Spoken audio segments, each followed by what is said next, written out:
বিশ্বনবী বলেছেন as-সালাতু নূরুন। মরার পরে কবর থেকে নিয়ে জান্নাত পর্যন্ত যত আলোর দরকার ওই আলোটা কে দিবে? সালাত। কে দেবে? সালাত।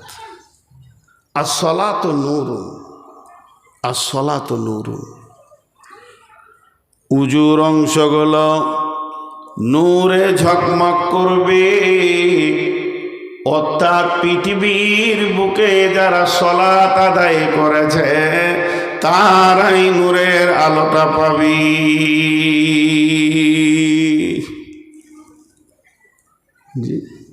হযরত আবু হুরায়রা উজু করতে করতে পানিটা বেশি করে টানছে। হযরত উমর বলছে, আবু হুরায়রা উজুর ফরজ হচ্ছে ফাগসিলু উজুহাকুম ওয়া আইদিয়াকুম ইলাল মারাফিকি, কোনই পর্যন্ত তুমি এত টানো কেন? বিশ্ব নবীর কাছে নিয়ে গেল, নবীজি বলছেন, আবু হুরায়রা রে তুমি পানিটা টানো কেন বেশি? আবু হুরায়রা বললেন, ইয়া রাসূলুল্লাহ আপনি বলেছেন উজুর অংশগুলো যত দূর পানি যাবে কিয়ামতের মাঠে নূরে ঝকমক করবে, এর জন্য আমি পানিটা বেশি করে নিচ্ছি যাতে করে আমার হাতের নূরের আলোটা আরো বেশি ঝকমক করে। আল্লাহ তাবারাক ওয়া তাআলা বলছেন, বিশ্ববাসীরে ইয়াউমা তারাল মুমিনিনা ওয়াল মুমিনাতি, যারা মুমিন মুমিনা হবে, মুমিনাতি ইয়াসআ নূরুহুম বাইনা আইদিহিম ওয়া বিআইমানিহিম, তাদের নূরের চমক ডান দিকে এবং সামনে দিকে থাকবে। বুশরাকুমুল ইয়াম, বুশরাকুমুল ইয়াম, বুশরাকুমুল ইয়াম, এর মানে হচ্ছে কঠিন দিনই তারা খুশি করবে, আনন্দ করবে, নূরের আলো জ্বলে গেছে। তারপরে তারা জান্নাতের দিকে যেতে থাকবে, এটাই হবে তাদের সেই দিনের সুসংবাদ। আর তারই পাশে দাঁড়িয়ে থাকবে বেঈমান মুনাফিক। ইয়াউমা ইয়াকুলুল মুনাফিকুনা ওয়াল মুনাফিকাতু লিল্লাযীনা আমানু জুরনা নাকতাবিস মিন নূরিকুম, ওদের পাশে দাঁড়িয়ে থেকে বলবে, হে আমার বন্ধু তুমি তোমার নূরের সঙ্গে আমাকে জড়িত করে নাও। তখন তারা বলবে, কিলার জিউরাকুম ফালতামিসু নূরা, ফিরে যাও তুমি, আমি যেখান থেকে নূর এনেছি ওখান থেকে নিয়ে এসো। তারা জানবে আল্লাহ তো নূর দেবে না, আর পৃথিবী তো নাই, ভেঙে গেছে, যে আমল করে নতুন করে নূর আনবো এটাও তো হবে না। তখন আফসোস করবি, ওর পেছনে পুলসেরাতে যেতে যাবে কিন্তু জাহান্নামের আগুনে পড়ে যাবে। লম্বা ঘটনা আল্লাহ বলে দিয়েছেন, বিসুরিল্লাহু বাবুন বাতিনুহু ফীহি রাহমাতুন ওয়া যাহিরুহু মিন কিবালিহিল আযাব। এই নূরটা হলো একটা নিয়ামত, নূরের আলো একটা নিয়ামত, কিন্তু পাবে কে? যে সালাত আদায় করেছে। যে সালাত পড়েনি সে পাবেনি। খালি কিয়ামতের দিনের আনন্দ, এটা আমি দেখাচ্ছি আজকে। আল্লাহ তাবারাক ওয়া তাআলা বলছেন, উজুহু ইয়াওমাইদিন নাঈমা, উজুহু ইয়াওমাইদিন নাঈমা, তাদের চেহারাগুলো নূরে ঝকমক করবে, উজুর অংশগুলো নূরে ঝকমক করবে। আম্মা জান আয়েশা বললেন, ইয়া রাসূলুল্লাহ আপনি আপনার উম্মতকে চিনবেন কি করে? বিশ্বনবী বললেন, আয়েশা রে, ঘোড়ার ভিতরে যদি কিছু উজ্জ্বল ঘোড়া থাকে, হাজার লক্ষ ঘোড়ার ভিতরে চেনা যাবে কি না? বলে হ্যাঁ চেনা যাবে। আয়েশা, আমার উম্মতের উজুর অংশগুলো নূরে ঝকমক করবি, আমি তাই দেখে দেখে দেখে দেখে জান্নাতে নিয়ে চলে যাব।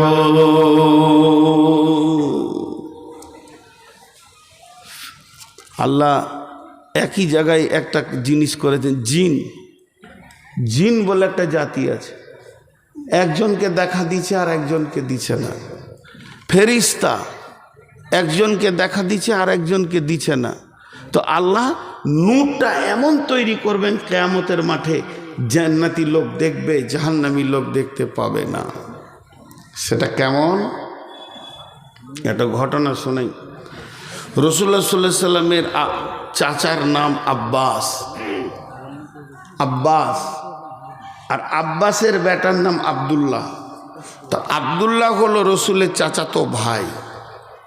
আব্দুল্লাহ হলো রসুলের চাচাতো ভাই, আব্বাস হলো রসুলের চাচা। তো আব্বাস আর ইবনে আব্বাস, আব্দুল্লাহ, আব্বাস আর আব্বাসের বেটা, দুইজন বাপ বেটাই রসুলের মোলাকাতে যাচ্ছেন, রসুলকে দেখা করতে যাচ্ছেন। তো দুইজন বাপ বেটা পাশে দাঁড়িয়ে আছে, ধরেন দেখাচ্ছি, এখানে আব্বাস দাঁড়িয়ে, এখানে আব্বাসের বেটা, আর রসুল এখানে দাঁড়িয়ে। তো রসুল একজনের সঙ্গে কথা বলছেন। এদিক থেকে আব্বাস বলছে, এই বেটা মোহাম্মদ, চাচা ভাতিজাই জনে, এই বেটা মোহাম্মদ, দুইবার তিনবার করে ডাকছে। তো উনি কথা বলেই যাচ্ছেন একজনের সঙ্গে। তারপরে আব্বাস রাগ করে বাড়ি ফিরে চলে গেলেন। তো আব্বা চলে গেল, তো আব্দুল্লাহও চলে গেল। পরবর্তীকালে আব্দুল্লাহর সঙ্গে যখন রসুলের দেখা হচ্ছে, তো আব্দুল্লাহ কি বলছে জানেন? আব্দুল্লাহর কথাটা শুনেন। ইয়া রাসূলুল্লাহ, যেদিন আমি আর আমার আব্বা দুইজনে আপনার মোলাকাতে এসেছিলাম, শিশু সাহাবীর ভিতরে আব্বা আব্দুল্লাহ একজন শিশু সাহাবী, বাপের আগে সে ঈমান এনেছে রসুলের ওপরে। তখন আব্দুল্লাহ বলছেন, ইয়া রাসূলুল্লাহ, আপনি যখন আব্বা ডাকছিল সাড়া দিছিলেন না, তার কারণ আপনি আর একজনের সঙ্গে কথাতে ব্যস্ত ছিলেন, গভীর আলোচনা চলছিল। যার সঙ্গে আপনি আলোচনা করছিলেন ওই লোকটাকে আমি দেখেছি, লোকটাকে দেখেছি, বড় সুন্দর। আপনি যার সঙ্গে কথা বলেছেন ওই লোকটাকে আমি দেখেছি। আল্লাহর নবী বললেন, রে আব্দুল্লাহ, তাহলে জেনে নাও তুমি জিবরাইলকে দেখেছো। ওই লোকটা অন্য কেউ নয়, ওই লোকটা ছিল জিবরাইল আমিন।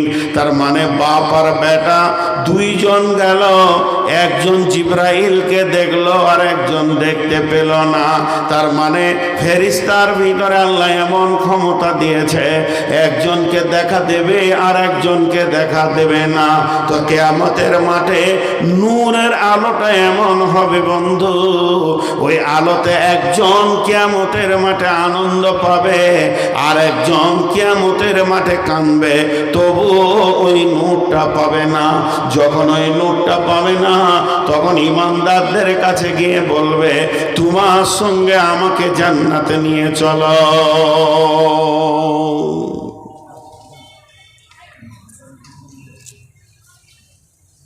তোমার সঙ্গে আমাকে জান্নাতে নিয়ে চলো। তো কোনো লাভ হবে না। আল্লাহ বলবে, বল কি লাভ? যে বলা না করে ওদেরকে বল, ঘুরে যা। ঘুরে যা বলতে কোথায় যা? আল্লাহর কাছে নূর এনেছি, তুই আল্লাহর কাছে যা। আর ঘুরে যা বলতে দ্বিতীয় তফসির হচ্ছে সেই দুনিয়াতে যা, যেখানে আমল করেছিলাম আজকে নূর পেয়েছি। জি ভাই, দেখেন এই নূরটা কত বড় আনন্দ জানেন? নূরটা কত বড় আনন্দ জানেন? গোটা কিয়ামতের কষ্টের কিছুই ওর কাছে আসবে না। নূরটা এত বড় আনন্দ। আপনাদেরকে একটা উদাহরণ দিই। আপনারা এখানে মাগরিবের নামাজ পড়েছেন, আমি মসজিদে পড়েছি। তো এই উদাহরণটা ভালো করে শুনেন।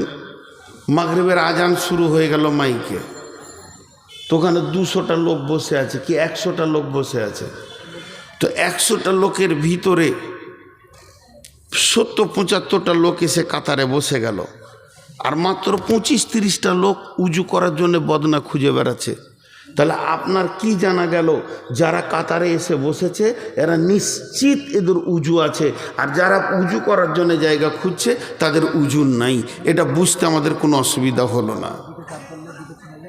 এখন ইমাম কখন আসবে, মজ্জেন কখন আসবে, কখন কাতার বাঁধা হবে, 1-2 মিনিট লেটও হতে পারে।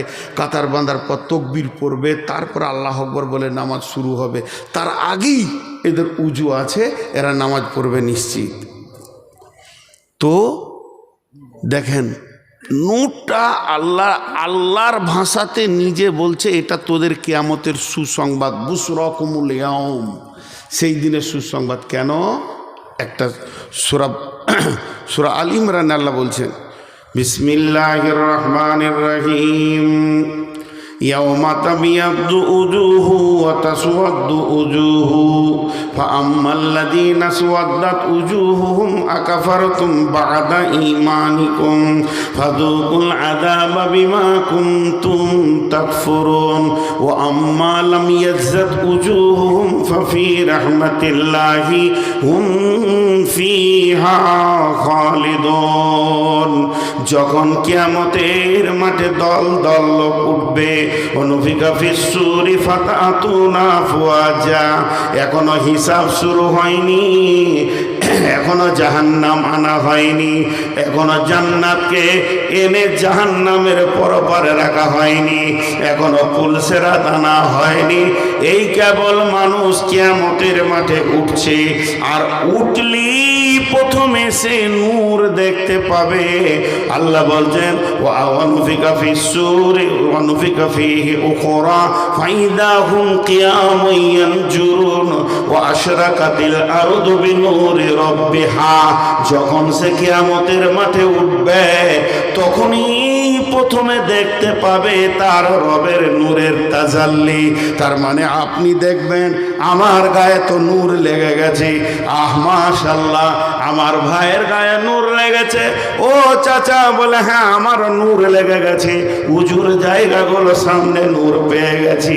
আরে বন্ধু তোমার তো নূর নাই। তা আমার আল্লাহ বলছেন যখনই কিয়ামতের মাঠে উঠবে ফার্স্টে তাদের শরীরে নূর লেগে যাবে। আর যখনই নূর লেগে যাবে, এখন দাড়ি পাল্লা কখন আসবে, হিসাবের খাতা কখন আসবে, কখন ডান হাত বাঁ হাত সার্টিফিকেট হবে, কখন জান্নাত আর জাহান্নামের ফয়সালা পাওয়া যাবে, এই সময় তো দূরের কথা। আমার রব বলছেন হে নূর আলারা তোমরা নিশ্চিত হয়ে যাও, তোমরা জান্নাতে যাবে। তখন থেকেই তোমাদের টেনশন মুক্ত হয়ে গেছে। কোরআন নিশ্চিত করছেন ওয়া আম্মা লাম ইয়াজ্জাত উজুহুহুম ফাফি রাহমাতিল্লাহি হুম ফিহা খালিদুন।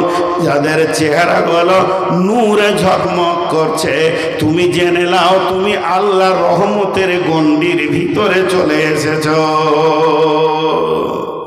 বিচার যখন হবে, বিচার হতে এখন যত সময় লাগবে লাগুক, তোমার গায়ে নূর লেগে গেছে মানে ফাফি রাহমাতিল্লাহি হুম ফিহা খালিদুন।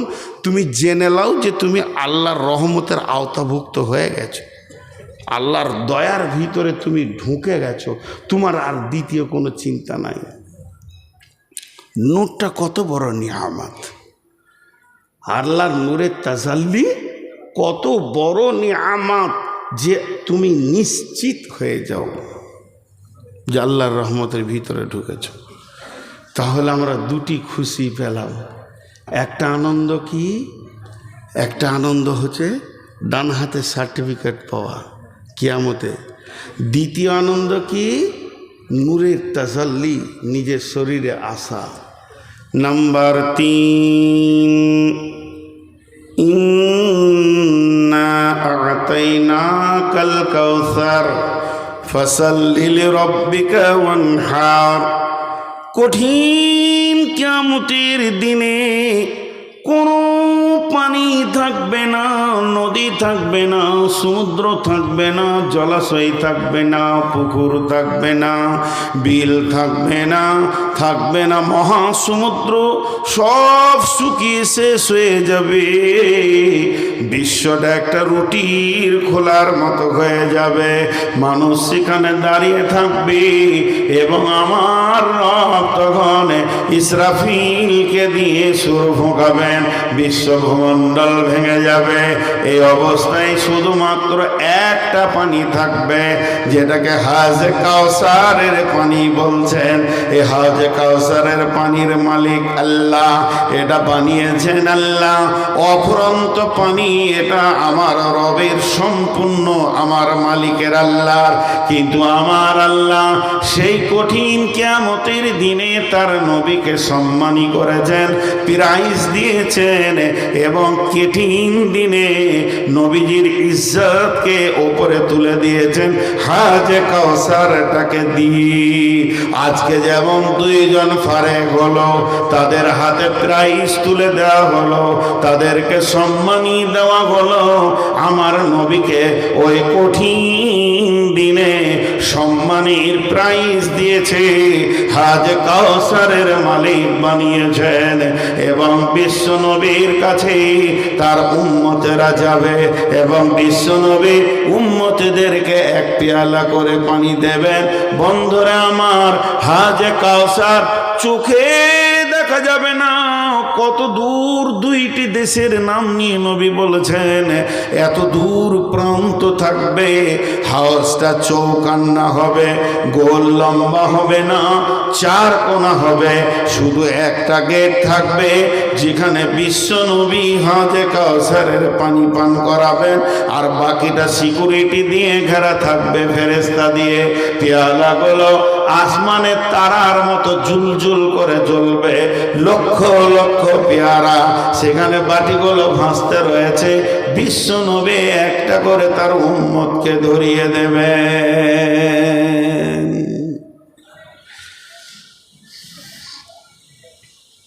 একটা করে পেয়ালা ধরিয়ে দেবেন।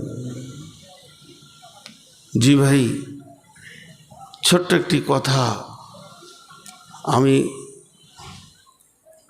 96 মনে হচ্ছে আইডিয়া করে বলছি, আমার প্রথম পাসপোর্ট 1996।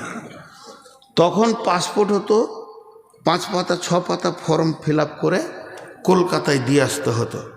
আর পাসপোর্ট করতে গেলে একদিন আগে গিয়ে রাস্তায় শুয়ে থাকতে হতো, মশা তাড়তে হতো, না হলে পাসপোর্ট পাওয়া যেত না।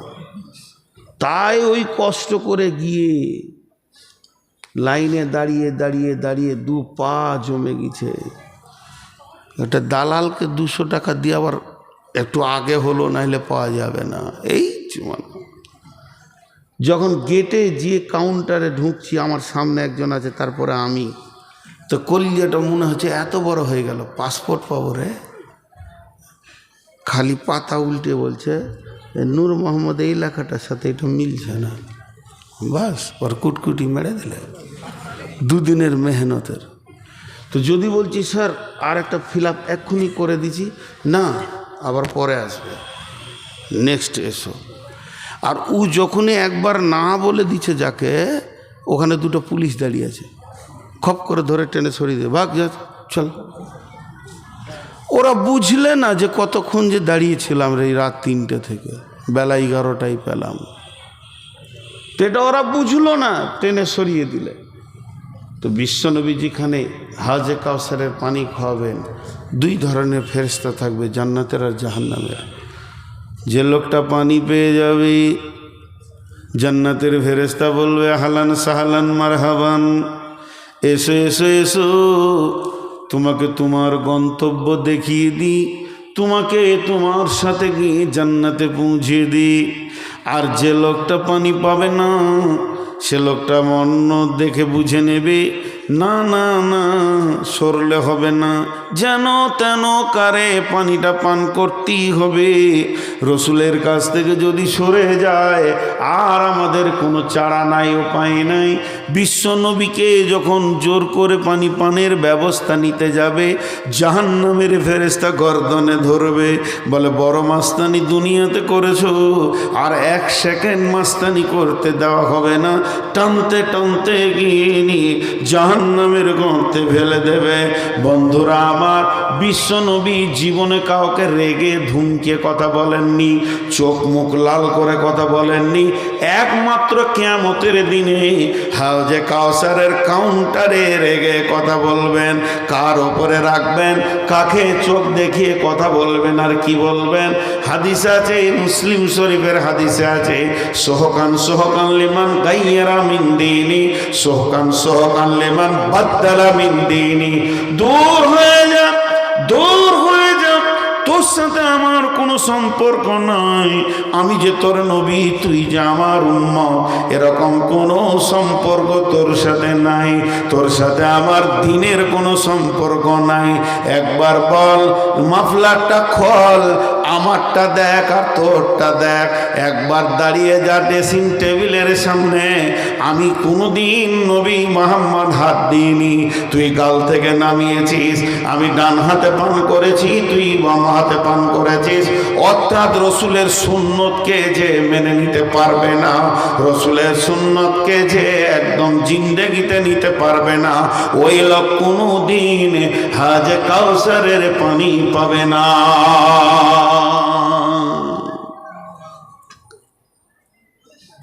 হাজি ভাই, এটা দুনিয়াবি কথা বলছি।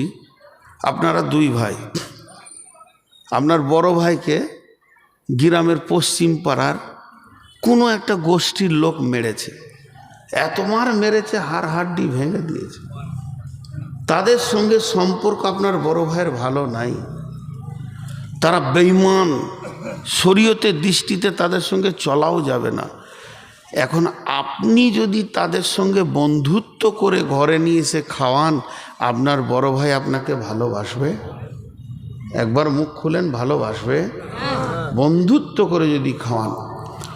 রসুলের, ইসলামের আর আল্লাহর যতগুলো দুশ্মন পৃথিবীতে আছে, ইহুদি, নাসারা, মুশরিক, মুনাফিক, কাফের, ফাসেক, যতগুলি আছে, সব থেকে বড় রসুলের দুশ্মন হলো ইহুদি। কথাটা বোঝাতে পারলাম? আপনারা বলেন, বোঝাতে পারলাম?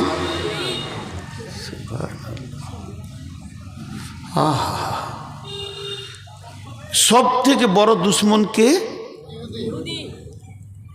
সবাই একবার মুখ খোলেন। রসুলের সব থেকে বড় দুশ্মন কে?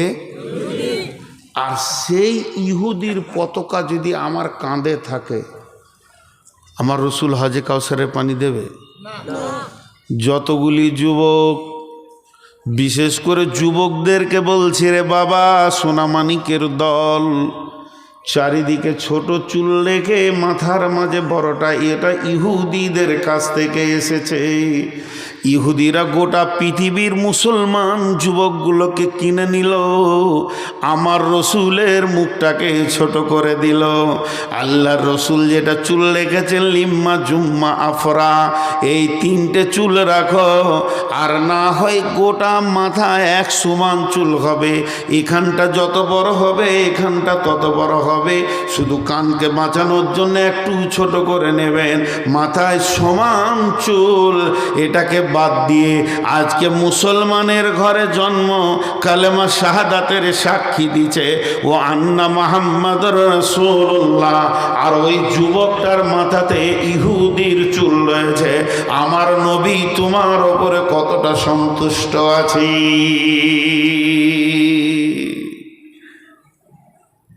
জি, পারবে কোনো যুবক কালকে মাথাটা নাড়া করে দিতে যে এ চুল রাখবো না, আমার রসুল নারাজ?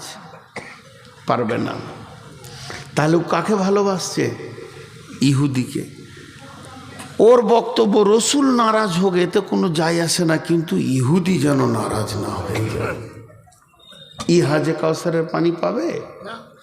ঠিক করে বলেন, একে হাজে কাউসারের পানি দেবে? কাকে দেবে? খোরাইনকে দেবে আল্লাহ রসুল। একটা যুবক ছিল মক্কার, মদিনার, ও লম্বা চুল রেখেছে, আর পায়ের টাকনো নিচে কাপড় পরতো, মানে মাস্তান হয়ে গেছে নিজে নিজেই। ওর নাম হচ্ছে খোরাইন। আল্লাহ রসুল মসজিদে নববীর ভিতরে বসে, পবিত্র জায়গাতে বসে, মদিনার কোন কোন ছেলেটা ভালো আলোচনা করতে করতে খোরাইমের নামটা এসেছে। নবীজি বলছেন নি'মার রাজুলু খুরাইমান, যত ভালো ছেলে আছে ওই ভালো ছেলের লিস্টে পড়ে গেছে খুরাইম। এর মতো সুন্দর, এর মতো নম্র, এর মতো ভদ্র, এর মতো আখলাকওয়ালা ছেলে আর মদিনার বুকে নাই, খুব কম। তবে খোরাইমের দুইখানা খারাপই রয়েছে, একটা টাকনুর নিচে কাপড়, আর একটা হলো মাথায় লম্বা লম্বা চুল। কেউ শুনেছে সাহাবীদের ভিতরে খোরাইমের সঙ্গে দেখা? এই খোরাইম শোন শোন শোন, আল্লাহ রসুল তোকে ভালো ছেলে বলেছে রে, ঠিক নাকি? ওর কলজে ফুলে একদম আর জায়গা হয়েছে না। মসজিদের নববীতে বসে আলোচনা করেছে যে খোরাইম হলো মদিনার মধ্যে ভালো ছেলে। তো খুশিতে আরও থাকতে পারছে না, আমি ভালো, রসুল বলেছে বলে হ্যাঁ। বলছে তবে তোর দুটা খারাপই বলেছে, তো মুখটা নেমে গেল, দুটা খারাপই মুখটা নেমে গেল। আল্লাহ রসুল আমার কাছে খারাপই পেয়েছে বলে হ্যাঁ। 1 নম্বর তোর চুলটা লম্বা, 2 নম্বর তোর টাকনুর নিচে পায়জামা, এটা নয়ার নবী মানতে পারেনি। খোরাইম মুখটা ছোট করে সোজা বাড়ি গেল, নাপিতের কাছে গেল না, টেলার্সে গেল না, দর্জির কাছে, নিজে একটা চাকুকে কাঁচিকে ধরে চুলকে ধরছে আর কাটছে আর বলছে ওরে বেঈমান চুল রে, তোর জন্য আমার রসুল নারাজ হয়ে গেছে, তোকে আমি আর 1 সেকেন্ডে রাখবো না। পায়জামাটাকে চাকু করে ফেলে দিয়ে এতটা কেটে ছুঁড়ে ফেলে দিয়ে বলছে তোকে আমি কেটে দিতে পারবো, কিন্তু আমার রসুলকে নারাজ করতে পারবো না। ওই খোরাইমকে বিশ্ব নবী ডেকে বলবে আয় আয় পানি পান করে যা। যতগুলো মুসলমানের ঘরের যুবক আছেন বলেন কালকে চেঁচে নাড়া করতে পারবেন? এ চুলের গুষ্টি বেঁচে খাই, আমার রসুল নারাজ, আমি এ চুল রাখবো না, পারবে না, বরং ওই মাস্তানি রাখবে। বলেন এ কি রসুলকে ভালোবাসে না এই কিয়ামতের দিন আনন্দ করবে, কাঁদবে? ভাইরা আমার, তাহলে 1 নম্বর হলো ডান হাতে সার্টিফিকেট পাওয়া, 2 নম্বর হলো নূরে তাজাল্লিতে আনন্দে আনন্দিত হওয়া, 3 নম্বর হলো রসুলের হাতে হাজে কাউসারের পানি পান করা, 4 নম্বরে আমার আল্লাহ বলছেন, এটা হাদিসে কুদসি ভাই আমার, হাদিসে কুদসির মধ্যে বলছেন আল্লাহ ইয়াকুলুল্লাহু আযজা ওয়া জাল কুল্লু আমালিন ইবনে আদম লাহু ইল্লা সিয়ামা ফাহুয়া লি ওয়া আনা আজজি বি ইন্নামা ইয়াতরুকু তাআমাহু ওয়া শারাবাহু। আমার আল্লাহ বলছেন যতগুলি আমল ইবনে আদম করে, মানুষের আদমের সন্তানরা পৃথিবীতে যত আমল করে তার মধ্যে একটা আমল করে, তার নাম হলো সিয়াম বা রমজান। রমজানের রোজা রাখে, যারা রাখে তারা আমার জন্য রাখে, আর তাদের বদলা হলাম আমি নিজেই, তাদের বদলা হলাম। কঠিন কিয়ামতের দিনে তাদেরকে আমি বলবো রে রোজাদার আয়, তোদের বদলা চলে এসেছে, তোরা তোদের বদলাকে গ্রহণ করে নে। কারণ তারা খাওয়া পান করা ছেড়েছে শুধু আমার জন্যে। তোমায় ভালোবাসি আল্লাহ, তোমায় ভালোবাসি, তোমায় ভালোবাসি বলে তোমার কাছে আসি। সকালে আসি, দুপুরে আসি, বৈকালে আসি, আর সন্ধ্যায় আসি, রাত্রে আসি, আসি পঞ্চবার। তোমায় ভালোবাসি আল্লাহ, তোমায় ভালোবাসি, তোমায় ভালোবাসি বলে তোমার কাছে আসি। শকতিতে সন্তোষিতে ভরা একটি মাস, উষা হতে নিশাবতী করে উপবাস। তোমায় ভালোবাসি আল্লাহ তোমায় ভালোবাসি, তোমায় ভালোবাসি বলে তোমার কাছে আসি। ধরেলেন এখানে যদি ছেলেগুলোকে বলা হয় মাদ্রাসার বাবা, কেউ যদি আম্মা পড়াটা মুখস্থ শুনিয়ে দাও, এই কোরআনটা দেওয়া যাবে। কেউ যদি 29 পারা শুনিয়ে দাও, এই কোরআনটা দেওয়া যাবে। কেউ যদি 30 পারা শুনিয়ে দাও তো মোবাইলটা দেওয়া যাবে। এইভাবে প্রাইজ বলা হচ্ছে। আর কেউ যদি রোজা রেখে দাও 30টা, তাকে কোরআন দিব না, মোবাইল দিব না, কলম দিব না, খাতা দিব না, স্বয়ং আল্লাহকেই প্রাইজ তার দিব। এর থেকে বড় প্রাইজ আর হতে পারে না যে আল্লাহকে পাবে। এখন দুনিয়াবি 5খানা কেসের আপনি আসামি। আজকে হলো কয় তারিখ? আজকে আপনার কিনা 26-25 তারিখ। 25 তারিখ হয়ে গেছে, 26 তারিখ ঢুকে গেল। আজকে আপনার কিনা সামনে মাসে 30 তারিখ আপনার কোর্টে ফাইসালা আছে। আপনি মার্ডার কেসের, রেপ কেসের, চুরি অপহরণ কেসের আসামি।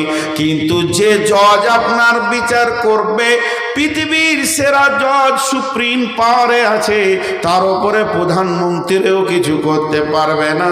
কিন্তু বিচারের ফয়সালার আগে ওই জজ যদি আপনার বাড়ি বেড়াতে আসে, কেমন মজা হবে, বিচারটা হালকা করে নেওয়া যাবে।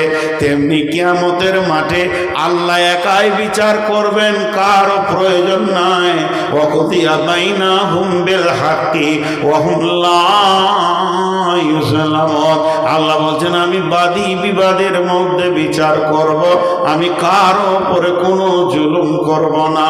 তো সেই রকম রব বিচারের আগে বলবে, হাসরবাসী ও রোজাদারের দল, আমি তোমাদের মোলাকাতে এসেছি। তোমরা আমার ভয়ে খাওনি, পান করনি, অতএব তোমাদের বদলা এসে গেছে। তোমাদের যেটা নেওয়ার আমার কাছ থেকে নিয়ে নাও।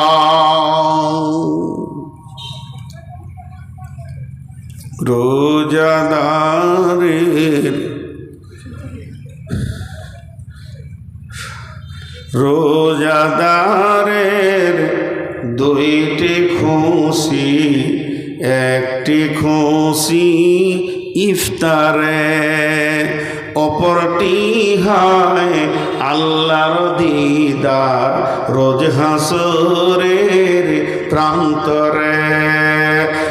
এত সুন্দর মধুর ডাকি যে জন সদা লুকিয়ে থাকে, রোজ হাসরে কাঁদবে সেদিন, পাবে না কো আল্লাহর দান। ইসলামেরই সওদানি আসছে ধারায় রমজান, ভোরের আগে নিয়ত বন্ধ, ভুল করো না মুসলমান। কিয়ামতের এটা 4 নম্বর খুশি। আর একটা আছে, পুরো একটাতে ছাড়বো ইনশাল্লাহ। আপনারা এতগুলি লোক বসে আছেন, আমার সত্য কথা বলতে আব্দুস সবুর সাহেব আমার আগের বক্তা, কোন যুগের বক্তা গো, আমরা যখন নুহমির পড়তাম তো চুরি করে ওর জালসা শুনতে গেছি। ভবানীপুর মাদ্রাসায় কে আসবে না, সইগুর আসবে। তো মাদ্রাসা থেকে আমাদেরকে হেডমাস্টার বলছে একজনও যাবি না জালসা শুনতে, সামনে পরীক্ষা। চুরি করে বাঁশের ঝোড়ে ঝোড়ে গিয়ে জালসা শুনে এসছি। তো সেই যুগের বক্তা চলছে তো চলছি, ওই যে কী মাল দিয়ে আল্লাহকে বানিয়েছে ওই জানার, আল্লাহ জানে, মাথা হিলিয়ে যেতে চলে যেতে। পণ্ডিত মানুষ, ভালোবাসি, উনিও আমাকে ভালোবাসেন। কিন্তু দেখেন আমরা অল্প দিনে রুগী হয়ে গেলাম। অল্প দিনে রুগী হওয়ার কারণ, আমি যতদিন জালসা করছি আমার মনে নাই যে আমি কোনো দিন প্রথম পেয়েছি, মনে নাই, হয়তো 1-8 বার পেয়েছি। যতবার পেয়েছি সেই শেষে। আর ওর আল্লাহর রহমতে 9টা পার হবে না, স্টেজে বসে যাবে, সলিড ঘুমটা মারে। আর আমি সলিড ঘুম থেকে জেগে থাকি। তো এই জালসাগুলোকে তওবা করব, শুধু এই বছর নয়, 2-3টে জিনিস নিয়ত করেছি। যদি কেউ বলে যে রাত 9টার পর স্টেজে উঠতে হবে, ইনশাল্লাহ ওই জালসায় যাব না। আর ইউটিউবার যে জালসায় থাকবে ওই জালসায় যাব না। মানে এদের কার নিতে পারছি না, মানে আমার মাথা বিগার নিয়ে নিচ্ছে আর কি। এই চেয়ারে বসে বকা যে কতটা কঠিন ওরা তো জানে না, ওরা ভাবছে, আর ওরা বুঝেও না যে এটা রুজি রুটির লাইন নয়। বড় বড় আলেমেরা ফতোয়া দিচ্ছে যে ফেসবুক বা ইউটিউব থেকে ইনকাম করা হারাম, কিন্তু আমি ফতোয়া দিইনি, কারণ আমি ফতোয়া দিতে পারবো না, সেই পুঁজিটা নেই। কোনো বিষয়েই আমি ফতোয়া দিই না, শুধু এটা বিষয় নয়, ওই জন্য এটাও দিইনি। কিন্তু আমি দেখছি যেটা খারাপ জিনিস। আমি ফেসবুক আমার আইডি খুলেছি, বক্তব্য এই যখন জালসা শেষ হয়ে যাবে প্রতিদিন সন্ধ্যায় হয়তো 10 মিনিট 15 মিনিট তালিম করব নিয়ত করেছি, কিন্তু ইনকামের লাইনটা কাটা আছে, ওই দিকটা কেটে দিয়েছি, দরকার নেই। দাওয়াত হিসেবে বলবো যে শুনবে শুনবে, না শুনবে না শুনবে। তো আজকে অনেক কষ্ট পেয়েছি, যে কষ্টটা আমি ভাষা দিয়ে বোঝাতে পারবো না। গতকাল আর পরশু সুগারের মাত্রা এত বেড়েছে যে হাঁটুর নিচে থেকে পা পর্যন্ত আগুনের মতো জ্বলছে। তারপরও আমি যখন সকাল থেকে এসেছি একটাই আবেদন, 10টা পার করিও না। 10টা দিয়ে 2 মিনিট, 10টা থেকে 2 মিনিট, 10টা থেকে 2 মিনিট 5 মিনিট পার হবে। দিলে 12টায় দিয়েছে, 12টায়। এবার বলেন এগুলো কি আর সহ্য হয়? এইটাকে কি কম বলে? হ্যাঁ, কি আইডিয়া। আবার এই বিহারে আছে রাত 3টেই তুলবে, বেলা তাখির দে রাহা হুঁ, জলদ সে জলদ। 3টের পর। আজকে সভাপতি কি বলছে, আর লেট করবো না, এক্ষুনি দিয়ে দিব। সব পরিচিত বন্ধু মানুষ বলি এগুলো বলতে পারছি এখানে।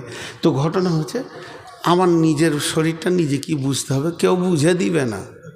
আমি এতদিন থেকে বুঝে নিয়েছি, কেউ বুঝে দিবে না, কেউ কারো বুঝে দেবে না।